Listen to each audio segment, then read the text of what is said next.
a tudatszintjei. Most ezeket úgy hívjuk, ez azt jelenti, hogy gyakorlatilag minden területet, amit megélsz, azt egy-egy tudatszintnek tartjuk nyilván. Tehát például a testnek a dolgait, az a testi tudatszint.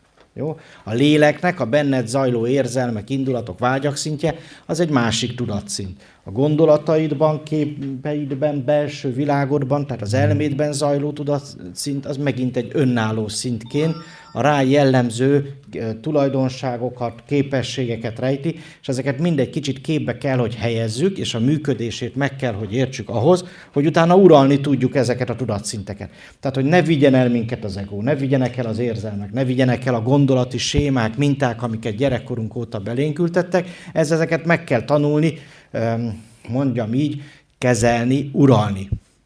Hogy ez mennyire így van, csak gondold végig a következőt. Meg tudod-e fogalmazni azt, hogy mi van a testedben, hogy mi zajlik a testedben, mi történik benne? Mit érzel? Mikor vagy éhes, meg tudod fogalmazni? Mikor vagy szomjas, meg tudod? Mikor kell a fajanszot megközelíteni, meg tudod fogalmazni? Jó, tehát érzed olyankor a testedet? És kívülről szemléled? Meg tudod fogalmazni kívülről? Ki az, aki úgy gondolja, hogy igen? Jó, azért a többség hát ilyen, jó, nem a többség, szorványos jelentkezés. Jó? Azt meg tudod fogalmazni, hogy például mikor kéne egy kicsit több epét termeltetni a májjal, mert zsíros volt az ebéd? Na ez mennyire megy? Hogy érzed, mennyire vagy tudatos a testedre? Mennyire alatt tudod mondjuk kioltani a fájdalmat, meggyógyítani a töréseidet? 1-től 10-ig hány pontot adsz magadnak a tudatosságra? Hány pontot? Na? 2. Legyen már egy kicsit 5. Na, van itt az javul a tendencia. Megszavazunk egy 5-öst? Jó. Tulajdonképpen, amikor így megfogalmazod azt, amit a testedben érzel, akkor te mi vagy, a tested, vagy aki ezt kívülről megfogalmazza? Még egyszer, a tested vagy ilyenkor, vagy a külső megfogalmazó? Na, szavazzuk meg, mert itt aztán mindent hallunk. Ki az, aki a külső megfigyelőre szavaz? Na, itt már azért nem szorványos a jelentkezés. Na, ez jó. Na most akkor kérdezem, ha te a külső szemlélő vagy, akkor te nem a tested vagy, igaz? Akkor ebben már megegyeztünk. Na, ez már jó irány. Mi van a lelkeddel? Mondjuk az érzelmeidet meg tudod fogalmazni? Az indulataidat szavakba tudod önteni? Vágyaidat is? Be is tudod vállalni? Aha. Amikor a vágyakat bevállalod, azt már akaratnak hívjuk. Mennyire folytod el? Na hányat adsz 1-től 10 pontig? Mennyit adsz a lelkedre? 9? Amikor a lelkedben megfogalmazod, hogy mi történik, tehát egy külső szemlélőként, akkor te mi vagy, a lelked vagy a külső szemlélő? Nagyszerű. Tehát akkor a lelked sem vagy. Nem vagy az indulataid. Nem vagy az érzéseid. Még a vágyaid se. Egyet értünk? Igen. Nagyon jó csapat vagytok. Mi van a gondolataiddal? Meg tudod fogalmazni, hogy mi zajlik a fejedben? Épp mi ötlött föl, mi jutott eszedbe, mi ugrott be. Magyar nagyon sokféleképpen fogalmazza ezt, meg nem véletlenül. Vajon meg tudod figyelni, hogy min jár az eszed? Igen. És olyankor a megfigyelő vagy az eszed? Jó, akkor te nem is az agyad vagy? De nem ám, azt mondja. Tudnélik, a test, a lélek és az elme hármasságát hívjuk egónak. Aminek a pontos definíció valami olyasmi lenne, hogy hamis én kép, hamis én tudat. És vajon miért hamis, ha az érzéseinkkel vagy a gondolatainkkal azonosulunk? Mert mi igazából valami külső szemlélők lennénk. Értitek a mechanizmusát? Ezért nagyon fontos ezeket a tudatszinteket tisztázni, és megérteni, hogy hogyan működnek. Hogy meg tudjunk maradni a külső szemlélő tudatállapotában. Vagy lesz arról is szó, hogy ki is az a külső szemlélő. Mert ha nem az agyam a külső szemlélő, akkor ki lehet? Akkor végül is én ki vagyok. Mert amíg a testtel azonosulok, meg a lélekkel és az elmével, addig könnyű, meg körbe tudom tapogatni, meg tudom nézni a tükörbe, és rá tudok jönni így megkocogtatással, hogy igen, ez vagyok. De ugyanakkor én ennek a külső szemlélője is tudok lenni. Akkor én most ez vagyok, vagy nem ez vagyok. Az ego Tehát a test, a lélek és az elme, ha tetszik, hanem anyag. Szigorúan anyag. Még a lelked is anyag. A lelki tartományokban zajló folyamatokat a hormonok jellemzik. A vérben felszabaduló kémiai anyagok, amelyek aztán másnap távoznak a testünkből. Vagy kiizzadod, vagy a fajancba végzi, hogy így fejezzem ki. Megválsz tőlük. A legnagyobb szerelmes pillanatok ugyanúgy ott végzik, mint a legnemesebb ötleteid. Jó? Amíg a lélek az biokémia szintjén ugye hormonokat jelent, addig az elme szintjén neuropeptideket. A neuropeptidek is ilyen kis rövid fehérje láncok, amiket a szívizomzat termel meg, és a neuropeptid, ha bekerül a agyi áramlásba, véráramláson keresztül, akkor a neuroreceptorokra hat, és így irányítja, hajlamosítja, adja meg a kereteit a gondolkodásnak. Jó? Azt kell tudni, hogy ez is anyag. Holott eddig ezt nem gondoltad a gondolataidról, igaz? Eszedbe nem jutott, hogy ez anyag.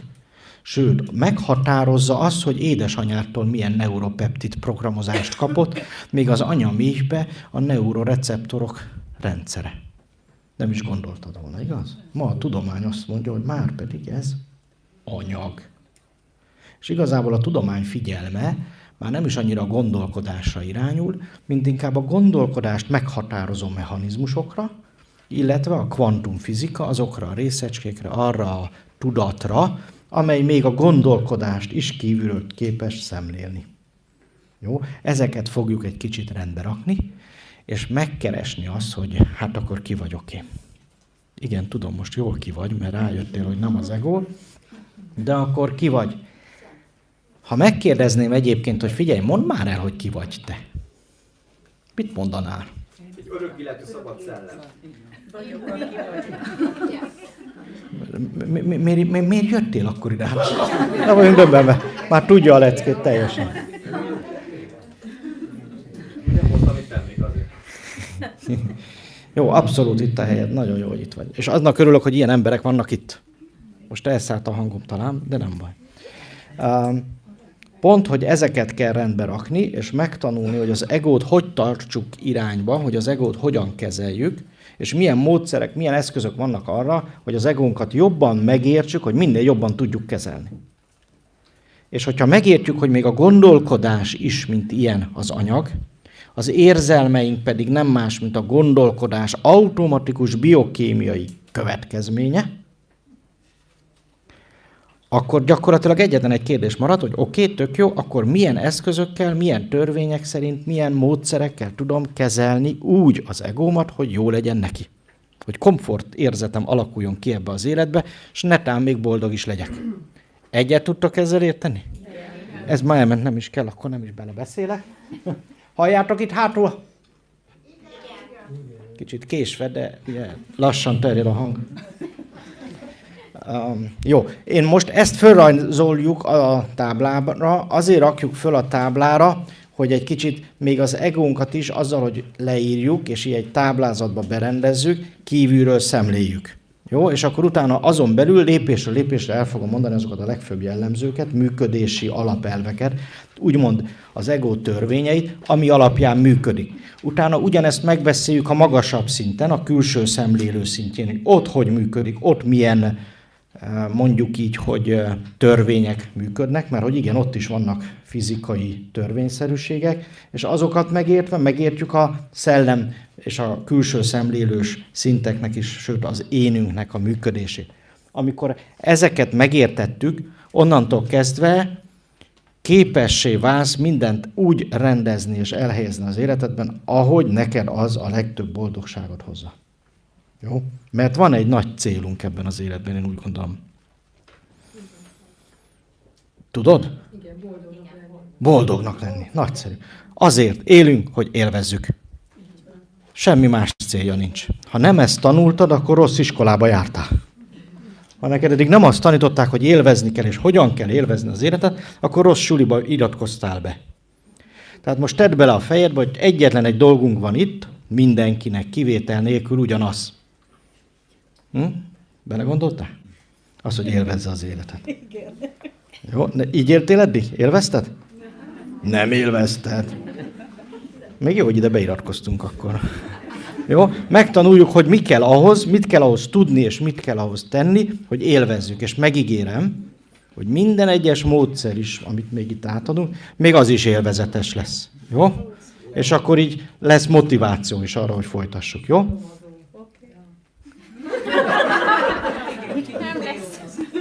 Magas labda volt, le kell csapni. Azt mondja, szadómazó.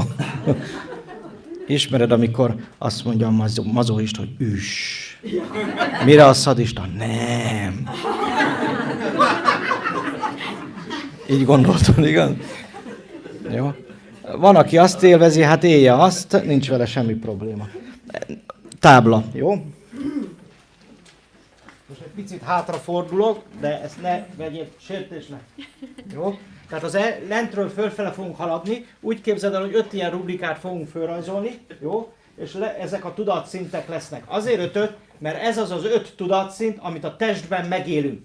Jó? És van, amelyiket még nem annyira tapasztaltad, meg van, amit csak ideig, óráig, vagy pillanatokig, de mindegyikkel képbe fogsz kerülni, és ismerős lesz valahonnan, mert mindegyik tudatszint teljesen természetes működésed része. Nincs olyan, hogy csak ezen élek, vagy csak azon élek, mindegyiket kihasználom. Jó? Az első a test tudatszintje, egyszerűen csak így szoktuk megfogalmazni. Nem kell. És így a testen belül lesz majd 3 tudatszint. Tedd inkább vissza, hogy elférek. Jó? Tehát a testen belül, ha nézzük, van 3 tudatszint, és az elsőnek odaírom a legalul, és ez egyébként úgymond a frekvencia tartományokban nem jelenti azt, hogy egyik alább való, vagy fölébb való. Attól, hogy így fölfele írjuk, ez nem azt jelenti, hogy valamelyik értékesebb, több, jobb, fontosabb. Jó? Érthető? Mert ez olyan, mint a hagyma rétegei. A legbelsőt fogom ide leírni, és a többi réteg jön szépen egymásra. Oké, így körbe-körbe, mint egy gömb. Kérdezem én, a hagymának a külső levele a legfontosabbé, vagy a legbelsőbb? Azt mondták, hogy a külső.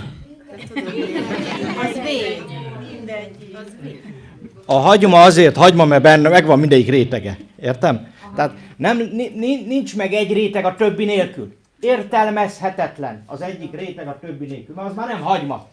Jó? Jó, tehát ez a legbelső réteg, az tulajdonképpen a poláris világban az anyagnak a rögzítése és minden információja, sőt még a küldetésének is az információ az őssejtben található. Tehát úgy írom, hogy őssejt. Ismerős, hallottatok róla? Igen.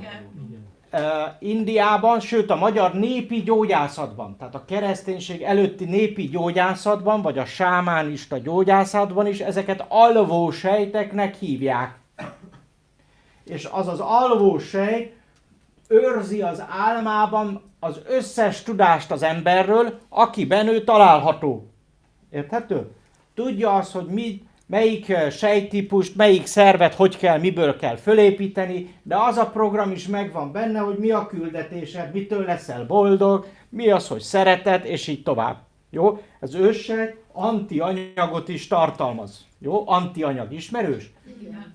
Nyugodtan még azt is odaírhatjátok. Tehát kvantumfizikai értelemben tartalmaz antianyagot, ami egy nagyon érdekes dolog. Most már azért bizonyították, tehát nem csak elmélet, a CERN-ben az utóbbi években sikerült bizonyítani, sőt azóta már a gravitonokat is, valószínű még azt is tartalmaz az őssejt. A graviton, ugye, ami összetartja a különféle molekulákat, és a molekulákon belül az atomokat, atomokon belül pedig az atomi alkotó kis részecskéket. Jó, ennél jobban nem megyek bele, ez már igazából kvantumfizika, de egyébként a tudatosságról, a tudományon belül a kvantumfizika tudja a legtöbbet. És nagyon intenzíven kutatja is, a kvantumfizikusok nagy része, már Einstein óta nagyon tudatos, spirituális ember is egyben, sőt a kutatások nagy részét például Einstein is egyébként föntről csatornázta, de ezt biztos ti tudjátok már nálam is jobban.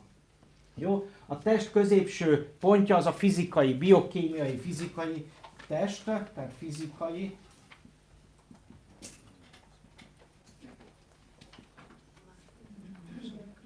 Tehát fizikai, biokémiai test. Kérdezz nyugodtan, nem érted? Meg lehet, hogy csúnyán írok, de szóljál, akkor felolvasom neked. Belül. Még az első rovat, vagy a második? Más. A testen belül 3 szintet, és minden tudatszinten belül mindig lesz 3 szint. Majd ráébredtek, hogy ezek így egymásra épülnek, és egymás nélkül nem is tudnak működni. Jó? Tehát ahhoz, hogy a testet fölépüljön, az alvósejtek, az őssejtek kellenek. És ahhoz, hogy tudjál regenerálódni, ahhoz is az őssejtben rögzített tudás, illetve a DNS-ben rögzített tudásra van szükség. Az emberi DNS, ami a sejtekben található, és minden sejtben van DNS, az emberi DNS arra az adott sejtre specifikus minden tudást bírja. Az őssejt viszont az összes DNS szakaszt ismeri, és bármelyikké tud alakulni, azt szerint, hogy milyen helyen, vagy éppen hol kell valamilyen regenerációt a szervezeteden belül elvégezni. Jó, ez az öngyógyításnak a mechanizmusa is részben. Tehát igazából már talán sejtett, hogy nem a Doki bácsi gyógyította meg, amikor összerakta gipszbe a kezedet, vagy nem a anyukád gyógyította meg, amikor elvágtad a kis ujjadat, hanem maga a saját tested gyógyította meg magát. Ebből sejteted azt is, hogy nem a terapeuta gyógyít, most bocsássatok meg terapeuták, hogy ilyeneket mondok, de a terapeuta is tisztában van azzal, hogy ő nem gyógyít, ő csak képessé teszi a szervezetet, föloldva a blokkokat, félelmeket, mentális, lelki vagy akár testi blokkokat, képessé teszi a testet az öngyógyító folyamatok beindítására és fenntartására. Jó? Azokat úgymond stimuláljuk ilyen esetben, mondjuk így. Jó? A fizikai, a biokémiai test, amit ugye körbe tudsz tapogatni, meg lehet nyalogatni, ütögetni, tudod milyen, vannak határai, igényei, vannak képességei, 100 méteren elfárad, vagy egy pár kilométer után kidől. Tehát vannak ilyen dolgai, amiket úgy ismersz, és ezeket ugye ugyan napi szinten ellátod. Persze például a jógik esetében ők azzal foglalkoznak, hogy nagyon magas szinten megtanulják alkalmazni, használni a testüket, és egy-egy különleges képességet ezáltal kifejleszteni. Én úgy gondolom, hogy nem feltétlenül ez az élet célja, nem rossz szórakozás, egyébként addig se kell más csinálni, de tulajdonképpen van egy egészséges tólig, amíg a szervezetünket, a testünket érdemes lenne, sőt szükséges lenne tudatosítani, és annak tudatos használatát, a befele figyelés, a belső csend állapotában szépen úgymond irányítani, gyógyítani, rendezni, megtanulni jól ellazulni például, mert egy jól ellazult testben működik az öngyógyítás mechanizmusa, a feszült testben, feszült izmokban meg nem működik. Tehát ezek mind ilyen fontos dolgok, és ez a mindennapi élet része, úgymond felelősség tudata kéne, hogy legyen. Jó, ennek része mondjuk a táplálkozás, ennek része az, hogy milyen zenét hallgatok, ennek része, hogy milyen környezetben élek, ennek része, hogy annyira terhelem, és úgy terhelem a szervezetemet, és úgy fejlesztem, ahogy az egészséges és bírható, és közben mégis fejlődjön, fiatal maradjon, egészséges maradjon. Jó? Ez mind rajtunk múlik, és ez mindenkinek a saját felelőssége, hiszen én nem ehetem meg helyetted a te ebédedet, és nem mondhatom meg még azt, hogy neked mi esik jól, mert azt neked kéne tudatosan érezned, és azt szerint táplálkozni. Jó? Erről majd még esetleg érintőlegesen lesz szó, most nem megyek még ebben nagyon bele, de így akkor már érted, hogy miről beszélünk, amikor fizikai testről beszélünk. Jó? A következő tudatszint az étertest, mi így hívjuk, étertest.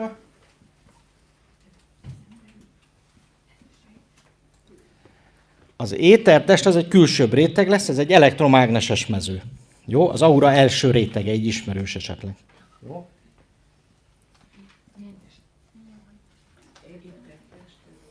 Nem étel, éter. Már keverik az operát a viperával. Elektromágneses tér, jó, ez nagyon sok szabad elektron tartalmaz. Ez az aura első rétege, egy ilyen 5-10 centis fényes réteg a test kontúrját követi. Van, aki látja ezt itt közületek? Jó. Azért majd meg fogjuk mutatni valamelyik szünetben, vagy valamikor, jó, megmutatjuk azért, hogy nagyon egyszerű ennek az érzékelése, tehát mindenki képes rá.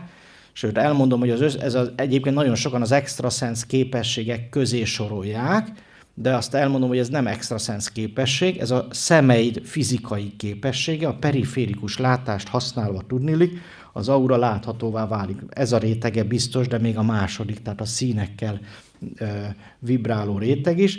Az a lényeg, hogy ez az étertest, ez arra hivatott, hogy ahogy a Föld körül is van egy ionizált réteg, egy mágneses és egyéb ionizált részecskéket tartalmazó réteg, ugyanúgy az emberi test körül is van egy úgynevezett tórusz, ezt így hívják a tudományba, és ha képletesen leszeretném rajzolni, úgy néz ki, mint egy alma, ahol a szár itt a fejed fölött érkezne be, és a virág meg a gyökér csakránál lenne a gátnál, két lábat között, ott lenne, ahol a virág ugye elhal, úgymond, az elengedés csakránál, és körbe, mint egy nagy alma, ez így körbevesz. Ugye ez is talán ismerős, a régiek szerették így hívni a csakrákat, hogy almák, keleten meg keréknek hívják, mert ugye ez ráadásul, ez a részecske áramlás egy állandó áramláson túl még forgásban is van, és ez a forgás, ez egy nagyon jellemző és fontos irány, és tulajdonképpen van egy nagy alma, ami vagy azt a tórusz, így hívják inkább a tudományos nyelvben, de minden egyes csakrád, összesen 249 csakrád ugyanilyen alma formát ölt, és abban így a részecskék ilyen formát fölvéve áramlanak. Jó? Ez az étertestet építi föl első rétegben, illetve a aurának a további összesen 7-9 rétegét. A erőteljes, helyén lévő boldog ember akár 1,5-2,5 kilométeres aurával jár kell, úgyhogy el tudod képzelni, hogy van hatása a környezetre. A tudatlan ember aurája azonban összeesik, az már azért nem ilyen nagy területet vesz igénybe, tehát ők annyira nem is hatnak a környezetre. Még szerencse. Jó. Azt kell tudni, hogy a fizikai test biológiai, kémiai és fizikai törvények írják le. Tehát mindazt, amit a fizikai test szintjén a részecskéid művelnek, azt szigorúan a biológia, biokémia, kémia és a fizika, biofizika törvényeivel le lehet írni. Jó? Ezeket ma az orvostudomány, a biológia, a kémia és még nagyon sok más tudomány szereti vizsgálni, összefüggésbe helyezni, és ma a tudomány egyébként azt kell, hogy mondani, hogy nagyon dinamikusan fejlődik. Nem feltétlenül a magyar orvostudományról beszéltem, vagy az orvosaink tudásáról, de azért ezzel nem akarom őket se leírni, mert nagyon sok olyan orvost is ismerünk, aki nagyon dinamikusan és tudatosan fejlődik, és követi a tudományos fejlődést, de az sajnos tény, hogy mondjuk ha Amerikába mész, ott körülbelül 20 évvel biztos előttünk vannak, Kínában meg 50 évvel, ami a gyógyászatot illeti. Oroszok is legalább 50 évvel. Jó, tehát például ha elmész Oroszországba, Kínába, Indiába, mindenütt megdöbbenéssel lehet tudatosítani, hogy a legmodernebb technológiák, amik már nem is anyagi, hanem inkább információs technológiák, azok is nagyon gyorsan beépülnek a mindennapi orvosi ellátásba. Nálunk sajnos ez a szemlélet még hiányzik, de ez a jövő. Jó? Tehát hogyan működik a tested? Legmagasabb szinten információval. Aztán biofizikával, tehát részecske áramlásokkal, például fotonok, tehát fény, úgynevezett biofotonok áramolnak a testedben, amit a sejtekben lévő DNS állít elő, és ezen keresztül kommunikálnak. Végül is gyorsabb, mint a hanggal kommunikál. Most gondold el, a sejtjeid kiabálnának. És mész, és akkor mindenki azt hallgatja, hogy melyik sem, más sejtet kiabál a vesének, a vese kiabál a gerincnek, és akkor mindenki kiabál benned. Nem is hallanád a külvilágot. Nem, hogy a belső hangodat.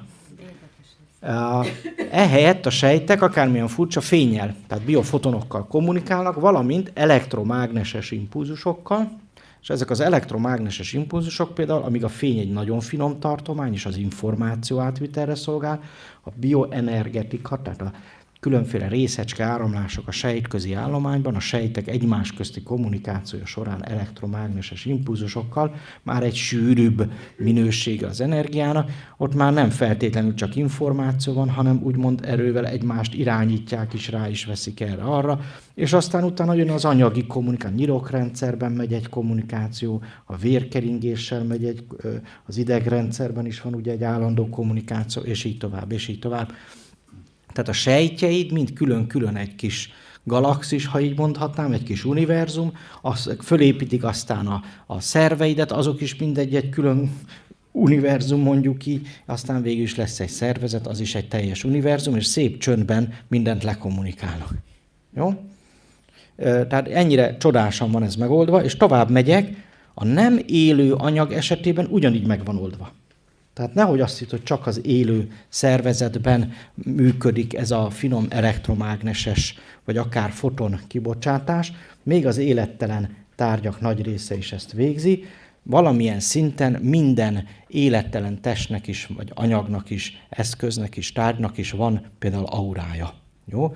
Most csak ennyit mondok erről, de az a lényeg, hogy a test szintű tudatosság, mint anyag, az anyaggal tud kapcsolódni. Tehát a tested akkor érzi, hogy szeretve van, ha adsz neki egy pár finom falatot. Vagy megöleled, vagy szexelsz vele egyet. Tehát ő csak az anyaggal tud kapcsolódni. Nem tudom, így értitek-e? Jó? A tested, a testi tudatszint, az anyagi tudatszintünk. Szigorúan az anyag biológiai, kémiai törvényei és fizikai törvényei szerint fog például energiához jutni. Kell neki energia? Igen. És hogy adsz neki? 2,20. Nem? Nem azzal adsz? Az már sok. Akkor csak a 4 voltos elemet szopogatom.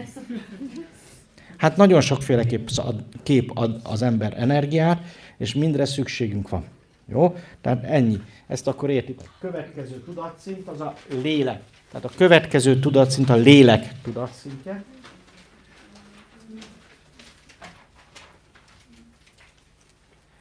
Ezen belül is 3 fő jelenséget szoktunk fölírni, és a lélekhez azért azt hozzáteszem, hogy a tudomány pszichének hívja, az ezoterikus körökben meg sokszor asztráltestnek hívjuk. Ismerős talán, ugye? Jó, tehát ideírom zárójelben, hogy asztrális, illetve psziché.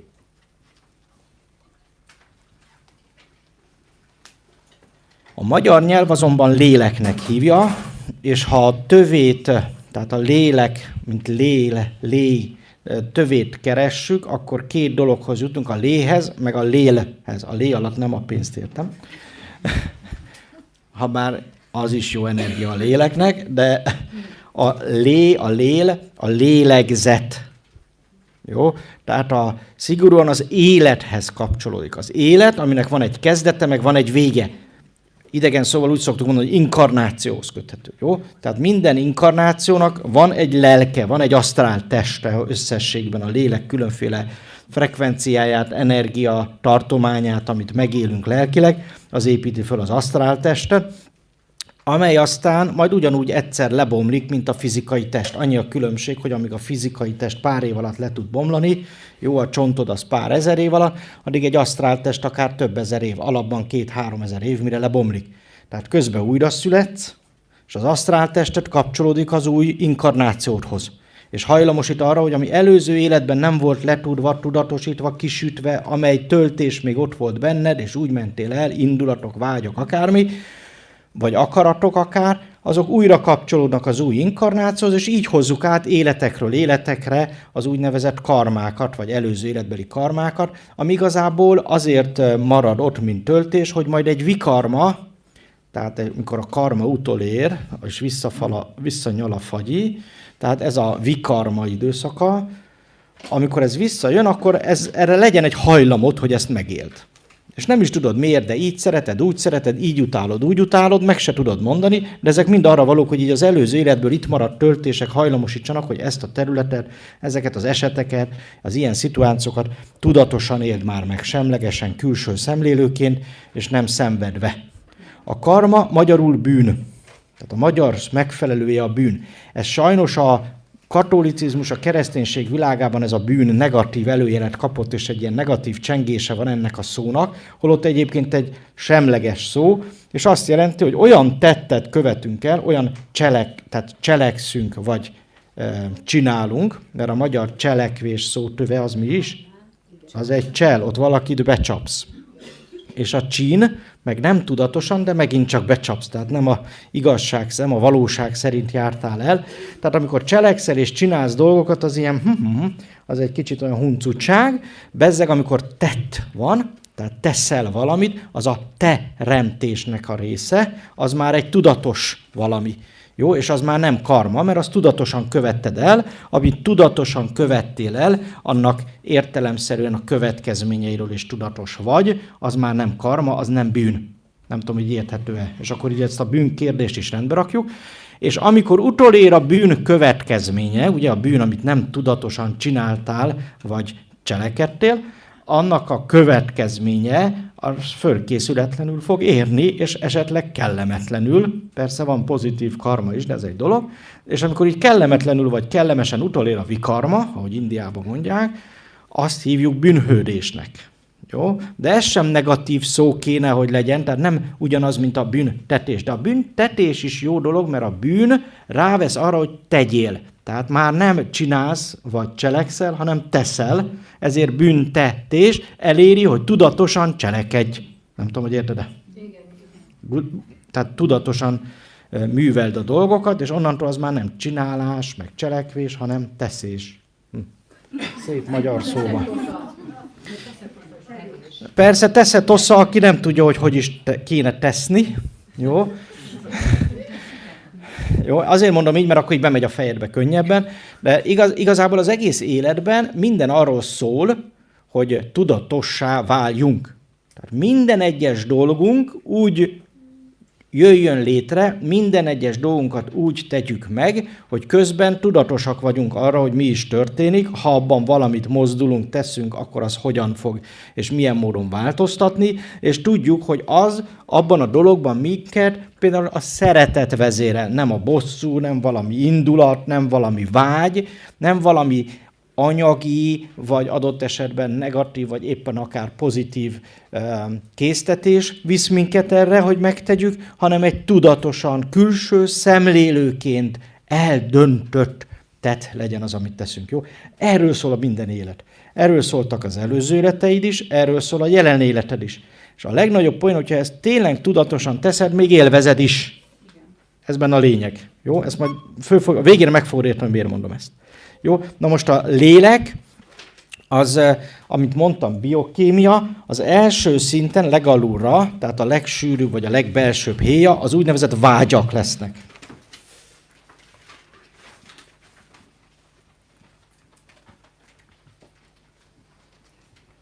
A vágyak két tudatszinten valósulnak meg. Halljátok ott hátul, mert megint elment. A vágyaknál kettőféle van. De előtte egy picit megállok a vágyaknál, hogy egyébként, hogy ez a vágy, ez mit is jelent. A vágy valami olyan késztetés, belülről érkező késztetés általában, amit kiválthat külső tényező is, de az esetek nagy részében belülről, magunkból jön. A vágyakat a szex csakra, hogy itt mondják nyugaton, vagy a szakrális csakra, keleten úgy hívják, hogy vágycsakra, csak úgy szimplán. Tehát a vágycsakra energetikai frekvencia tartományában fogalmazódnak meg. És ez nem csak a szexről szól, vagy a szakralitásról, sőt, nem is a szakralitásról szól, hanem a vágyakról. A vágyak egy olyan része az életnek, a lélek legalapvetőbb energetikája, amely mindig valamire újra, valami másra szeretne rávenni. És azt mondom neked, hogy a vágyaknak engedj, éld meg a vágyaidat. Az az ember, aki nem éli meg a vágyait, az beteg lesz. Jó, tehát azért ilyen beteg a társadalom, mert elfojtjuk a vágyakat. Már gyerek szintjén ezt megtanuljuk, mert amikor 2-3 éves a gyerek, és elkezdi ezt kifejezni. Ugye először még lehet, hogy beszélni se tud, de már elfordítja a fejét, hogy ő nem kér vizet, ő mondjuk cicit kér, mármint hogy tejet. Tehát a gyerekek már még a beszéd készségének elsajátítása előtt a vágyait már elkezdik kifejezni, azért, mert a 2. csakrát, a vágy csakrát, ami igazából az első csakra, de a vágy csakrát elkezdik fölépíteni és használni. A gyerekkor 14 éves korig arról szól, hogy szépen az összes csakrát elkezdjük tudatosan használni. Minden egyes csakrának a frekvencia tartományán elkezdünk élményeket megélni, és azokat tudatosítani. Tehát amikor a gyerek eljut oda, hogy elfordítja a fejét, még nem is beszél, vagy a karját fölemeli, hogy na gyere, bújj ide, vagy szeretgess meg, az mind a vágyak kifejezése, és a gyerekeknél az azt jelzi, hogy ez a csakra elkezd működni. Jó, és ezt ilyenkor engedni kellene. Na most, hogyha ez nem történik meg, az elfojtássá lesz. Amikor a gyerek elkezd beszélni, elkezdi a vágyait bevállalni. Ismerős Csernustól? Bevállalod, igen vagy nem? Amikor a vágyaidat bevállalod, az egy kézgyógyító folyamat. Tehát ezért fontos. A vágyak fölötti tudatszint tudni az akarat. Jó? Beírom azt is.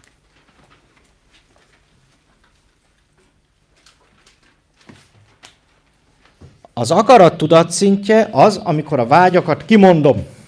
És nézd meg a gyerekeknél, ez nagyon hamar bekövetkezik, 3 éves, még alig beszél, de azt a szót már ismeri, hogy mit akar. Akarom. Van gyerek a közelben? Megfigyelted meg? Vagy emlékszel a gyerekkorodra? Na és arra emlékszel, hogy ki tanított meg erre a szóra? Ki tanított meg akarni? Senki, mert jött magától, értitek? Ahogy ez a csakra, ez a plexus solaris csakra, a tűzcsakra, a napfonat csakra, az akarat csakra elkezd működni, azonnal jön, hogy na, akkor én ezt akarom, azt akarom. És már nem szeretném, meg nem csak mutogatom, hanem kimondom. És akkor jön a anyuka, apuka, nem mondunk ilyet, hogy akarom.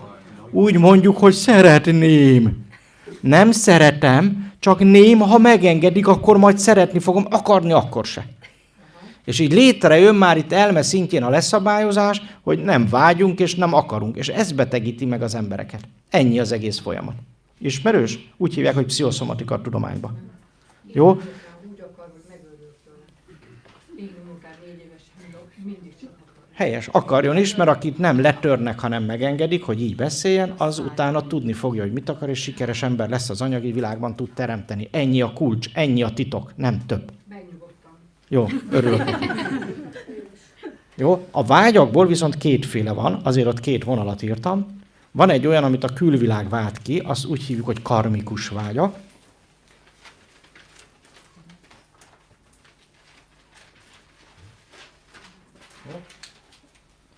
Mondhatnám bűnös vágyak. De ne értsd félre ezt a bűnszót, mert ez nem minősítés, jó? Tehát erre figyelj oda. Tehát ha ügyesen magyarul pontosan akarnánk kifejezni, azt mondom, hogy bűnös vágyak, ugyanazt jelenti, mint karmikus vágyak, okokozati összefüggéseket indítunk vele be, ha bevállaljuk, és annak, amit bevállaltunk, majd megtettünk, annak a vágynak, amit megéltünk, lesz következménye. Ennyit jelent a karmikus. Jó? De ez nem azt jelenti, hogy jó vagy rossz. Jó? Mert amikor a nejemre vágyok, az nem, hogy már rossz legyen. Ja? Jó? De attól még magyarul úgy kéne mondani, hogy bűnös. Tehát egyfajta karmikus. Jó? Ezek olyan vágyak, amik egyszeri, rövid távú vágyak. Egyszeri, illetve rövid távú vágyak. Hogy miért mondom ezt? A külvilág, megvetted az új kocsidat, megmutatod a főnöknek, 2 nap múlva a főnök beáll egy még jobb, még újabba. Ismerős? Tehát a külvilág, vagy a szomszéd, mindegy. A külvilág az mindig nyomni fogja, hogy mire vágyhatnál. Ebből áll föl a gazdaságunk, ezért működik a gazdaság. Ha az emberben nem lenne vágy, a gazdaság konkrétan összeomolna. Emlékeztek a szocializmusba? Semmire nem lehetett vágyni, nem is tudtál semmiről, tök jól működött. Mégiscsak. Igaz? Tehát az a lényeg, hogy a karmikus vágy alatt azt értem, ami az egónak a vágya. Tehát az egónak egy automatikus dolga, ami valamilyen egó, tehát anyagi szintű dologra vágyakozik. Jó? Ez lenne a karmikus vágy. És amikor például egy meditációban lecsendesíted magadat, kikapcsolod az elmédet, és akkor fölidézed, na, mire is vágytam? Ott se lesz már. Tehát a belső csendben, az elméd lecsendesítésekor ezek a vágyak így elillannak. Jó? Ezért is rövid távúak, ezért is karmikusak. A belső csendben már nincs ott az egód, ezért nem lesznek ott az ilyen vágyak. Érthető? Igen. Jó? A vágyak következő szintje a dharmikus. Nem tudom, ez a szó ismerőse, úgy írjuk, hogy DH-arma. Tehát nem karma, hanem dharma. DHARMA. A dharma magyarul sorsot jelent. Tehát a magyar megfelelője a dharmának a sors. Az indiai szó, hogy dharma, egy nagyon összetett jelentés, azért nem lehet nagyon leegyszerűsíteni. Nem csak azt jelenti, hogy sors feladat, mert sokan azzal azonosítják, hogy mi a sors feladat. Ennél összetettebb, mert a sorsunk az egyrészt tartalmazza a sors feladatot is, tehát ami a dharmikus feladat, de ennél jóval többet. Tudnélik, a dharmád egy univerzális szintű megegyezés és szerződés. Úgy mond, hogy mit vállalt be a szellemed, az örök lényed, a fénylényed erre az inkarnációra. Ebben benne van az is, hogy milyen a tested, milyenek az adottságaid, kivel fogsz találkozni, kivel fogsz összeállni, dolgozni, teremteni, csinálni bármit, ki lesz a családod, kik lesznek a környezetedben, akikkel együtt tudsz teremteni.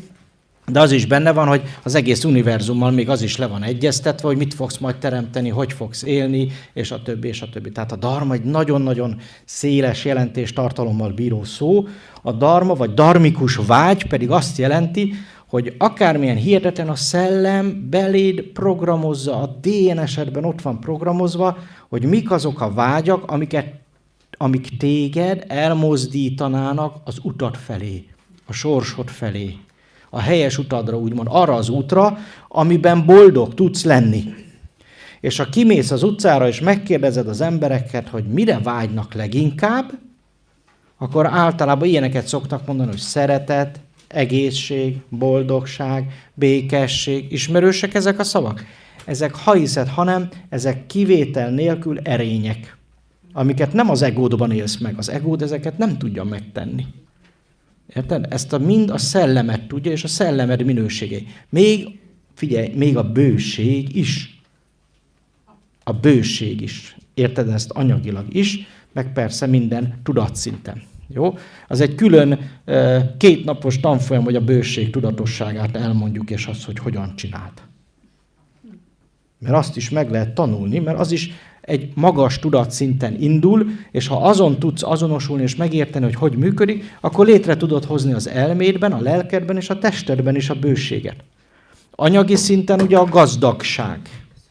De a gazdagság is egy erény kéne, hogy legyen. Lelki szinten a békesség. A mentális szinten a belső csend és a bölcsesség. És így tovább. Tehát minden tudatszinten ott van minden erény mindig, és a bőség is egy dharmikus vágy. Ezért van az, hogy sokan szeretnének gazdagok lenni. És ez nem rossz.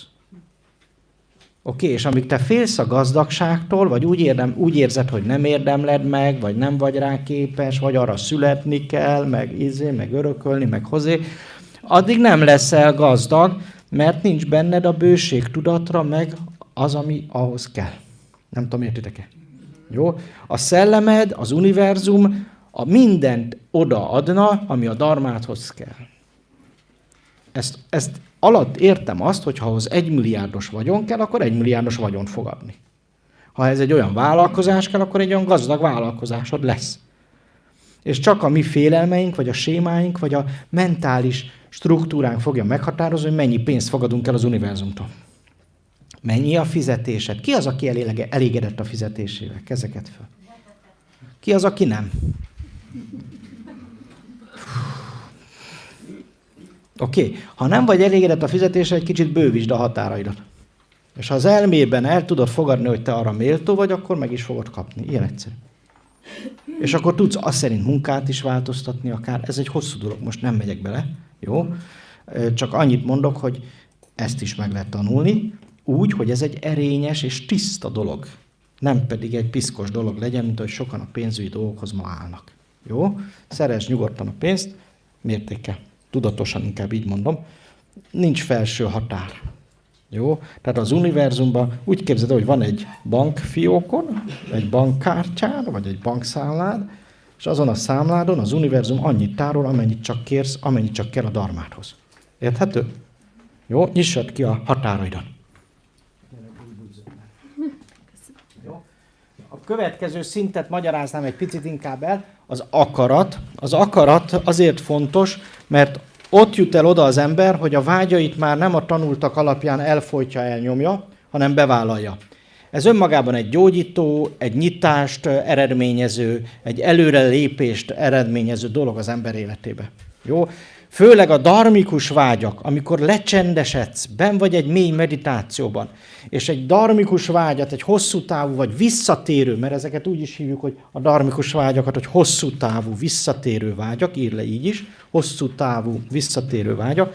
Tehát amikor egy-egy ilyen vágyat bevállalsz, akkor az életed beindul. Hirtelen lesz energiád, jönnek a lehetőségek, vállalkozhatsz, és olyan dolgok, amiket eddig nem tudtál megoldani, az most egyszerűen elkezd beindulni. Jó? Tehát ezért nagyon fontos, hogy főleg a visszatérő, hosszú távú vágyakat bevállald.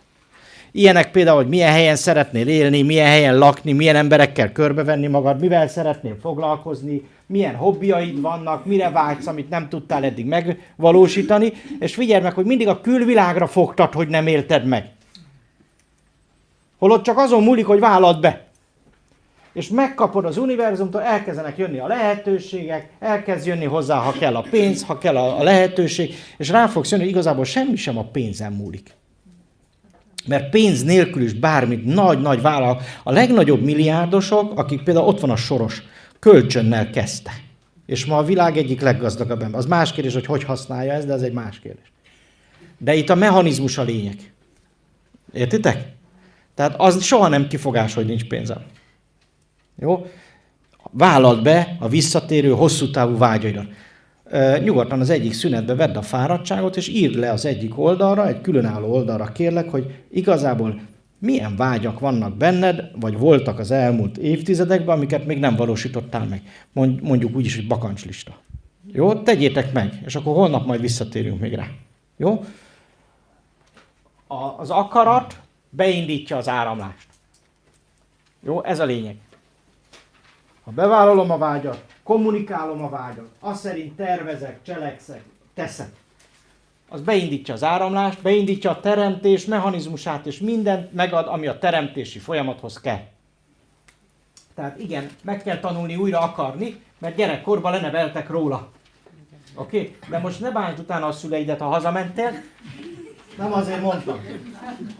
Őket ugyanígy nevelték, nem volt más sémája. Jó? Tehát nagyon fontos, hogy ne bántsuk ezért a fölmenőket. Elfogadjuk. Őnekik is megvoltak a nehézségeik, megvoltak a korlátaik, őket is úgy nevelték, ahogy a társadalomban évezredek óta az akaratot megfojtják. Mert ettől leszel szerintük irányítható. Pedig hát nem. Jó? A következő tudatszint az az érzelmek és az indulatok tudatszintje.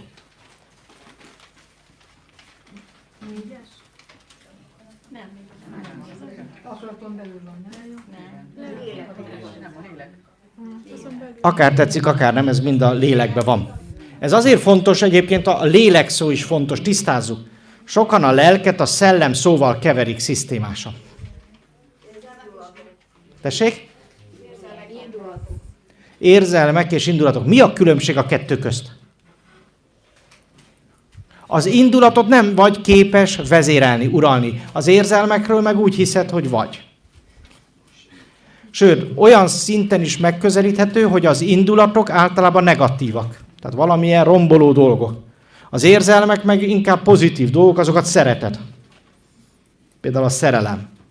De azért valld be, hogy amikor megéled a szerelmet, az is elvisz ám. Ugye, 2 méterrel a föld fölött, lila szemüveg, és a többi. Lila köd, vagy rózsaszín köd. Elvesz a jelentől. Oké? De az indulat is, tehát amikor indulatos vagy, dühös vagy, akkor is elborul az agy, aztán vége. Az a vörösköd. Így van. És ez így van, mert egyébként az aurában ilyen színek jelennek meg. Tehát nem véletlenül mondja ezt a magyar. Ugye van az, hogy színes személyiség, a zöld féltékenység, sárga irigység. Ismerősek ezek? Hidd el, hogy amikor a magyar nyelv megszületett, még látták az aurát. Meg a színeket is. Ez most is így van. Most is láthatod. Most is láthatod, csak el kell kezdeni ez szerint használni a szemedet. Jó, majd ezt megmutatjuk, megígérem neked. Jó, az érzelmek és az indulatok az a tudatszint, amin a legtöbb ember él ma. Lásd a török sorozatokat, vagy a dél-amerikai sorozatokat. Most a török sorozatok mennek állítólag. Nem szoktuk nézni a tévét, de szoktunk tévét nézni, mert van egy tévé, és akkor így ránézünk, és nagy fekete luk. Néha egy-egy jó skifit letöltünk, azt szeretjük. De ma nem szoktak ilyen lila ködök annyira lenni. Meg vörös ködök. Jó? Tehát ez az érzelmek és az indulatok része, ami nagyon könnyen elvisz, mert ahogy minél följebb jutunk, láttad a hagymát, annál vastagabbak a héjak. Annál erőteljesebbek ízre is. Ismerős? Jó? Tehát itt is ugyanezt történik, minél kijebb érünk, annál meghatározóbb az alatta lévő tudatszintek felé. Jó, tehát ezért van az, hogy az indulatok meg tudják határozni, hogy mi van a testedben, vagy mit teszel, vagy mit cselekszel, inkább így mondom. Most gondold végig, hogy minden, ami itt történik, azt érzed a testben. Érzed az érzelmeidet? És mégiscsak anyag. Értem? Azért tudod a testedben érezni az érzéseidet, mert anyag. Ahogy mondtam, ugye? Hormonok. Jó? Nagyon fontos, hogy a lélek, tehát az élettel, aminek van egy születés, meg egy halál kezdet és vég, az élettel, az anyaggal kapcsolatos, és nem keverendő össze majd a szellemmel, amely viszont örök, és újra tud inkarnálódni, reinkarnálódni, mindig más és más testben, más és más lelki adottságokkal és testi adottságokkal, mindig olyan adottságokkal születik, ami annak a sorsnak, annak a dharmának a legmegfelelőbb. Ez azért is fontos, hogy légy nyugodt. Tökéletes a tested. Ahhoz, hogy boldog legyél, pont ez a test a tökéletes. És pont ez a lélek, és ez a lelki adottság. Úgyhogy nem kell ezen aggódnod. Jó? Következő tudatszint az elme tudatszintje.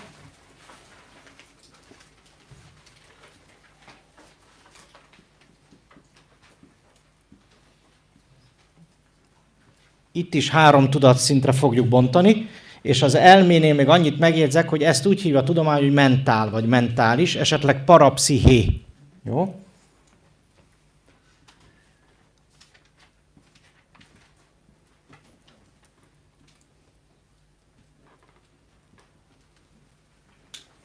Ez a parapsziché, ez azt jelenti, hogy a pszichén túli, psziché feletti, tehát a lelki, indulati, érzelmi, akarati, vágy szintű működés fölötti, ez az elme. A parapszichológia valóban ezzel hivatott foglalkozni. Tehát ez tisztán, nem tudom, volt, aki végzett parapszichológiát?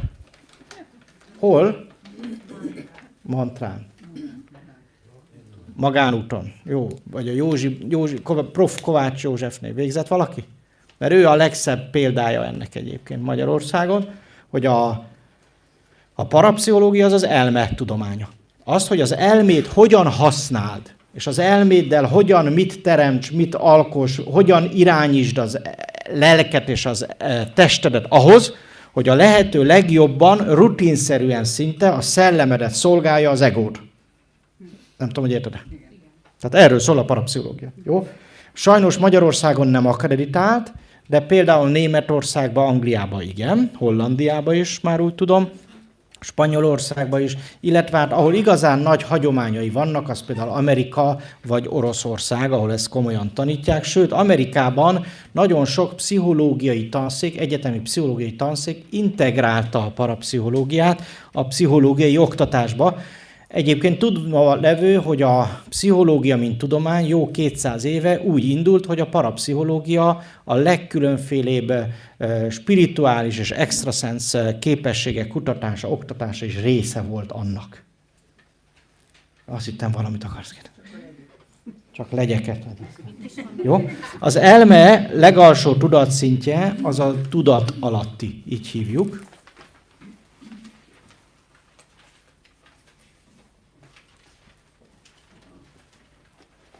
Illetve ezt hívjuk reaktív elmének is.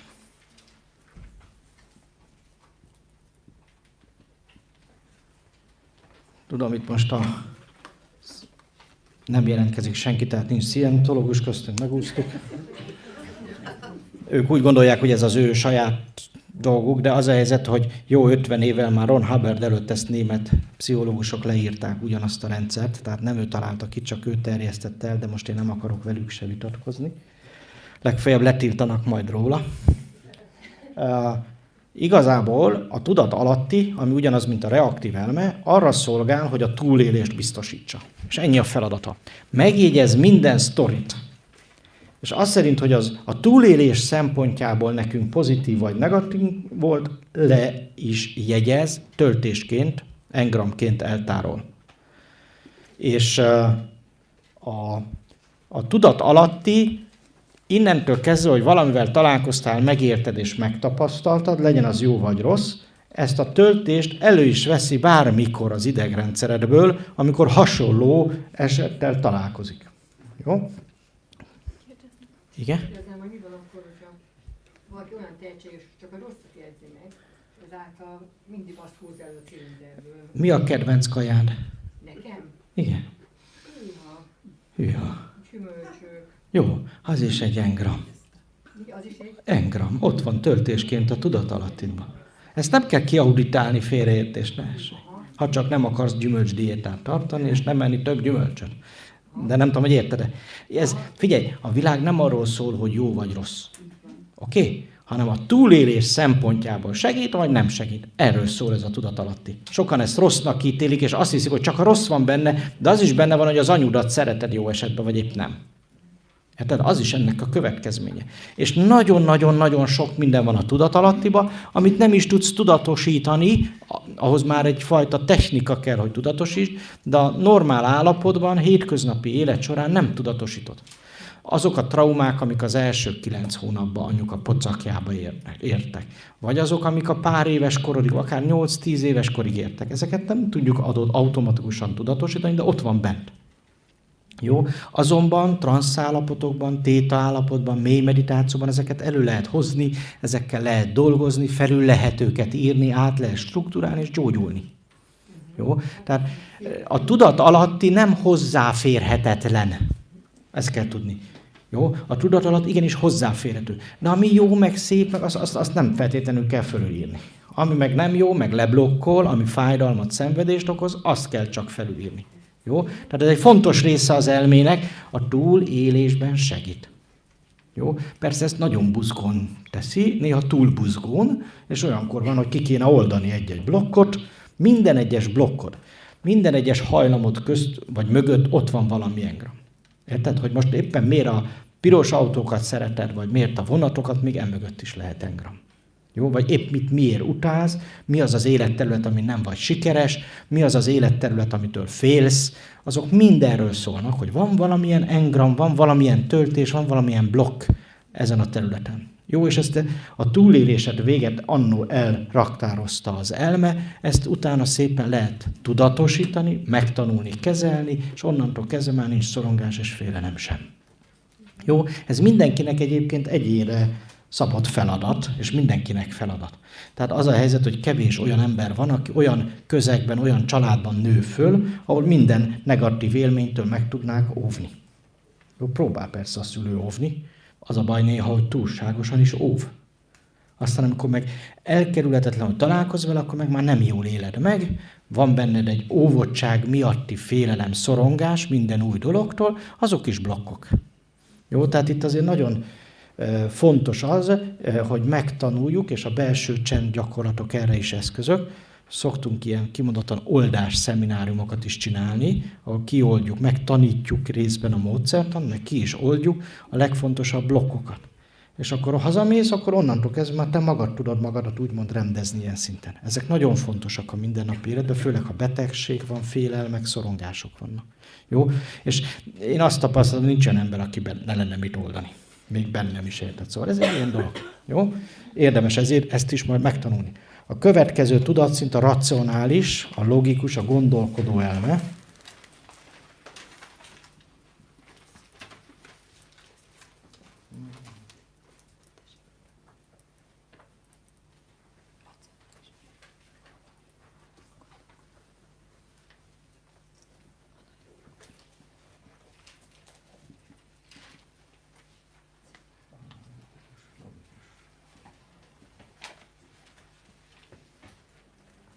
Ide 4 szót írtam, egyet magyarul, a többit meg latinul. Tehát egy szóval úgy szoktam mondani, hogy gondolkodó elme, de az analitikus, a racionális és a logikus elme is ugyanaz.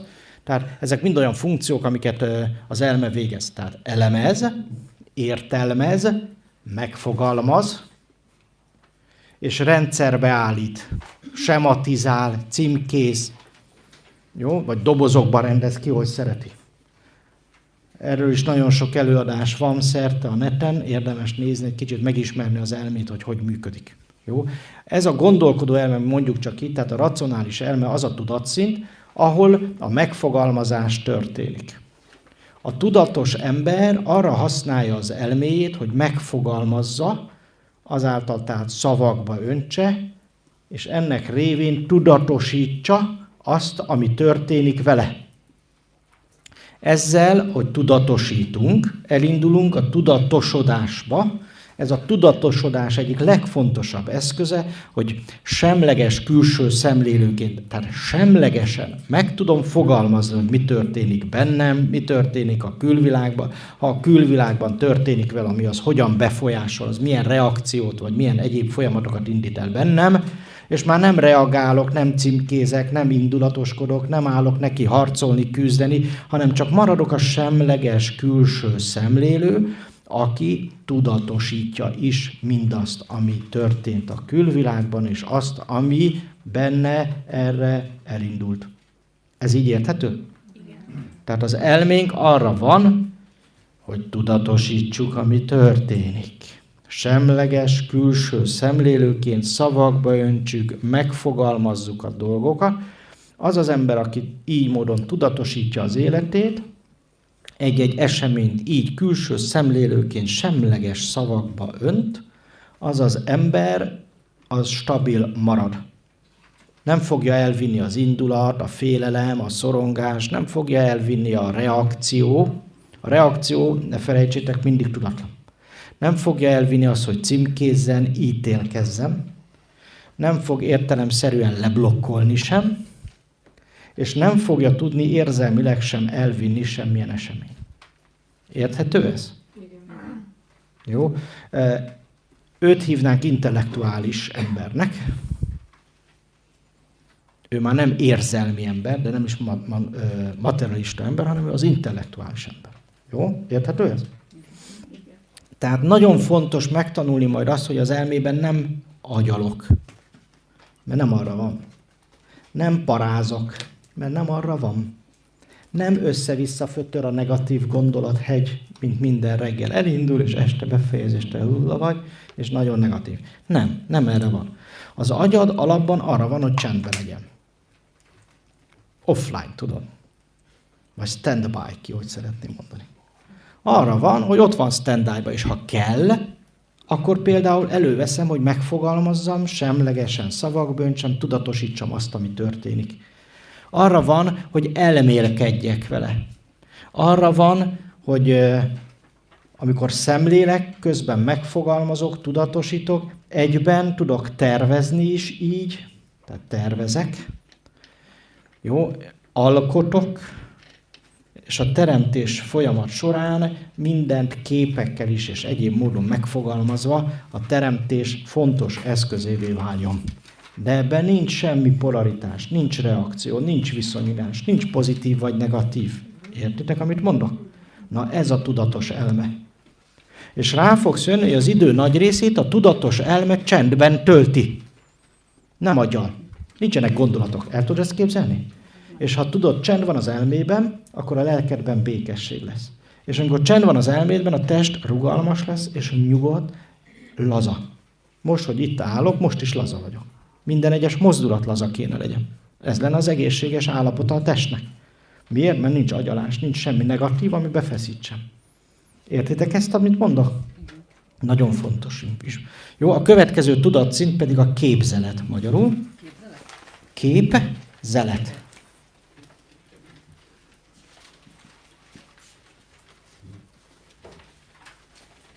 De ide tartoznak az álmok, és a fantázia is idegen szóval.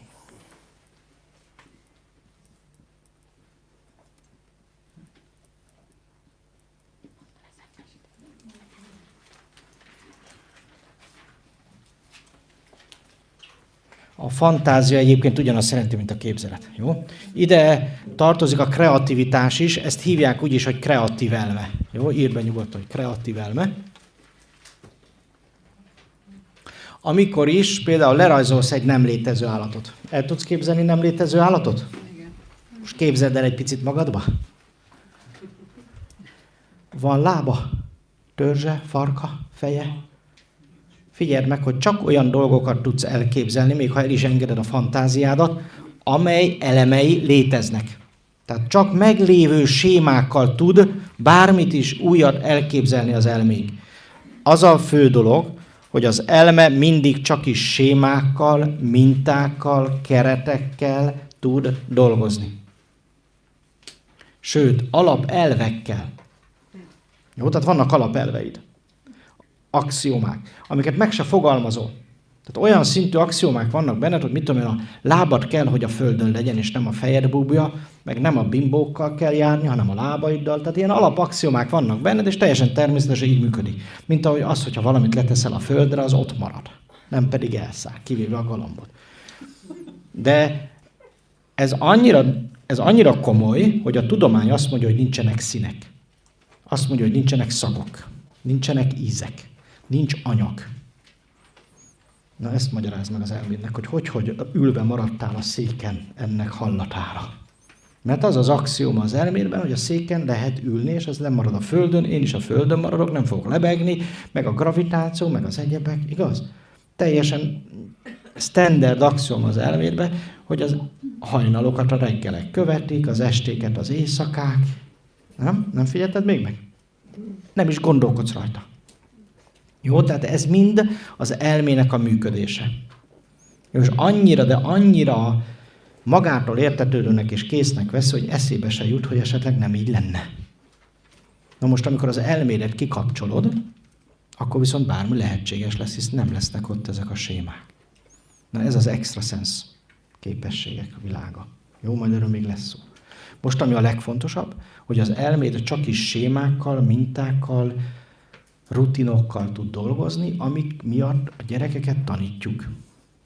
És amikor a gyerekek megtanulták ezeket a rutinokat, mintákat, sémákat, az szerint lesz természetes, hogy élnek.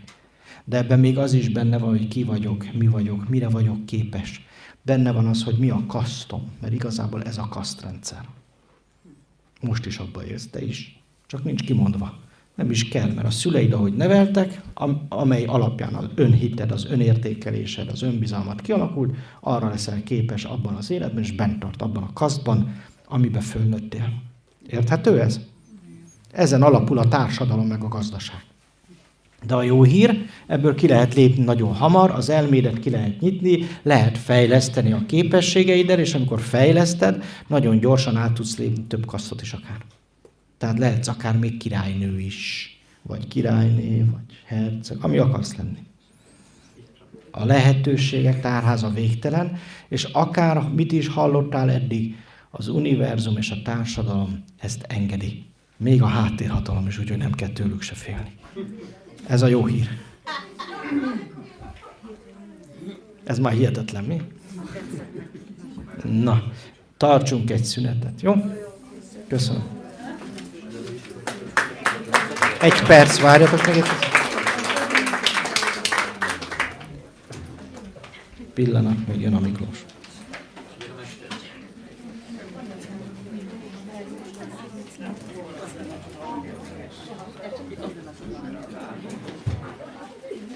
Köszönöm szépen.